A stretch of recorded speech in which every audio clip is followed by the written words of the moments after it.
Hey folks, welcome back to Stuart Day Guitars. Today is the first video in a 2 or 3 part series on F-hole binding. I'm going to show you how I bind my most challenging F-hole design. First step is prepping all the pieces, getting everything organized and ready to go. So let's dive in and start binding these F-holes. As you see, I've already done a lot of the prep work. I'm just going to walk you through this real quick. Cut the F-hole out with a router template and a router. That's going to leave you rounded corners, and so the next step is to go through and sharpen all your corners up. Make sure that all your lines are straight, your curves are nice and clean. So I'll cut all my pieces of purfling a little oversized. And then the wood, I like to cut out of a single piece of material, and I will mark the direction as I'm binding around the F-hole. I keep that arrow pointing in the same direction clockwise, and that way the chatoyance, the grain direction, and the coloring of the wood looks like it's coming out of one piece of wood. If you take these pieces and you mix them up, then as the light hits the F-hole from different angles, you are going to notice that some pieces look really light, some pieces look really dark next to each other because the grain orientation is not facing the same direction. So it's refracting light differently. A normal set of F-holes, like your traditional F-holes, will take me maybe 3 days. Now there's two interesting aspects to this F-hole design. First is this sort of deconstructed F-hole element down here. The other interesting bit is up in this area. A traditional F-hole, you would have the binding continue down from this point here, and it would come down to this point. But on this F-hole, the way that I've actually designed it is for there to be a segmented break in the binding right through here, so that you actually have a piece of binding that connects from this point and goes straight up through here and connects to here.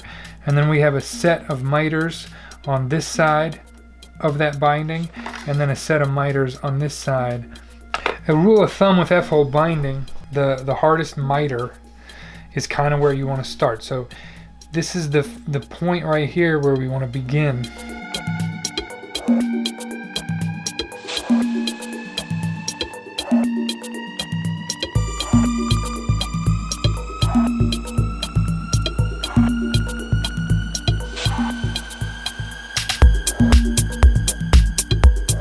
Now, it may be tempting to cut your miters before you start gluing, because there's a fear, obviously, that once you glue this all in, you kind of got to get the miters right at that point, once they're glued in, because it is difficult to take all this out once it's glued, but it's the only way to do it.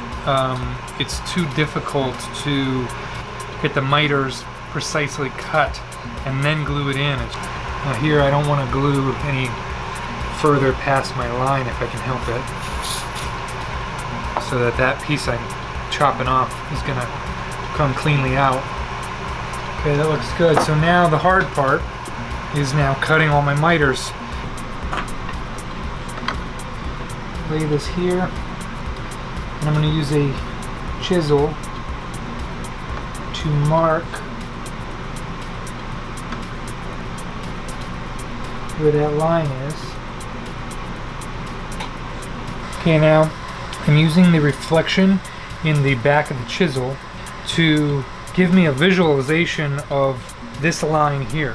So the reflection of these lines in the back of the chisel will show me what angle I need to match this line here. And I'm going to go right to that corner, and I'm just going to score a line. Now that's not gospel, that just gives me a nice little guide, and I'm just going to now bring it in very carefully with little bites. I'm not trying to take off too much. You just want to shave down until you get to your corner. Okay, now you would take this and you would chop this miter down until it fit, and then you would be good to go if this was a traditional F-hole. Because I am actually extending this piece all the way through, we have to do something a little different. And we're actually going to cut the miter in the other direction so that I can lay in my flat piece. Okay, now we're going to take this miter this way.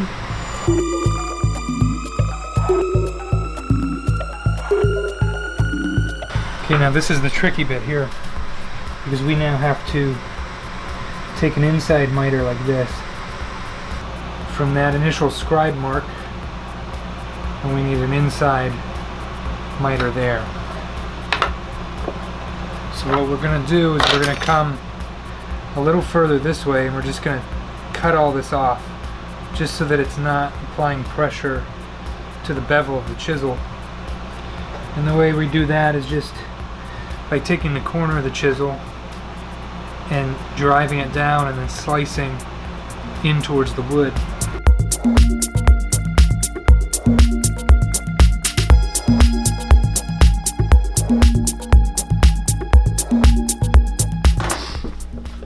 Okay, so now that I've chipped away at that excess, and I don't have all that meat pushing on the bevel of the chisel, now I can start just slowly chewing away at this miter, keeping my miter angle and the chisel straight up and down.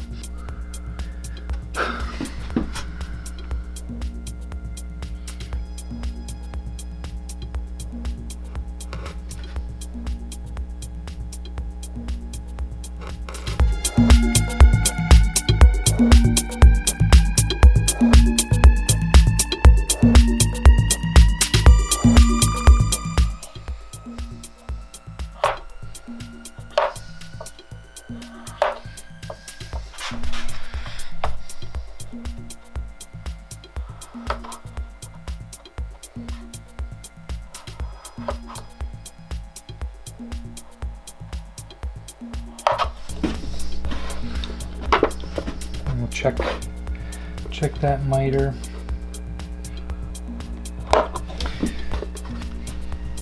Straight miter. And I'm using the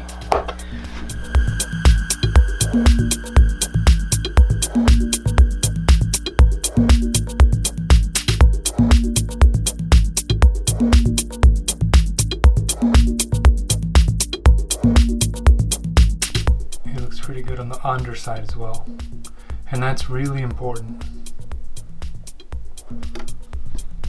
Alright folks, we got our F-holes prepped, we got our binding and purfling bits cut and ready to go. We got even some of our purfling in, but this video ended up being a little longer than I thought, so I'm going to stop it now, and we'll pick back up next time, finish out all of the purfling, and then in the following video we'll probably get to the binding. So until then, see you next time. Hey, thanks for watching today's video, folks. Hope you enjoyed it. If you'd like to see more content like this, please hit that subscribe button and don't forget the like button while you're at it. If you have any topics you'd like to see me discuss, please let me know. Till next time, take care, work hard, be well.